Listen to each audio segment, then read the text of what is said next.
The unknown does not incite fear. The daily pattern of life was repeating itself around the only water tap in the village. The water was running slowly, and a group of women were awaiting their turn. 3 of them were noisily and bitterly quarreling. They were completely absorbed in their anger and paid not the slightest attention to anyone else, nor was anyone paying attention to them. It must have been a ritual. Like all rituals, it was stimulating, and these women were enjoying the stimulation. An old woman helped a young one to lift a big, brightly polished brass pot onto her head. She had a little pad of cloth to bear the weight of the pot, which she held lightly with one hand. Her walk was superb, and she had great dignity. A little girl came quietly, slipped her pot under the tap, and carried it away without saying a word. Other women came and went, but the quarrel went on, and it seemed as though it would never end. Suddenly the 3 stopped, filled their vessels with water, and went away as though nothing had happened.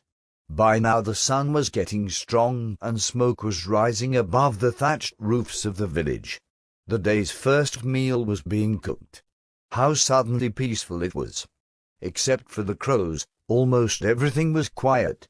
Once the vociferous quarrel was over, one could hear the roar of the sea beyond the houses, the gardens and the palm groves. We carry on like machines with our tiresome daily routine. How eagerly the mind accepts a pattern of existence, and how tenaciously it clings to it. As by a driven nail, the mind is held together by idea, and around the idea it lives and has its being. The mind is never free, pliable, for it is always anchored. It moves within the radius, narrow or wide, of its own center. From its center it dare not wander, and when it does, it is lost in fear. Fear is not of the unknown, but of the loss of the known. The unknown does not incite fear, but dependence on the known does. Fear is always with desire, the desire for the more or for the less.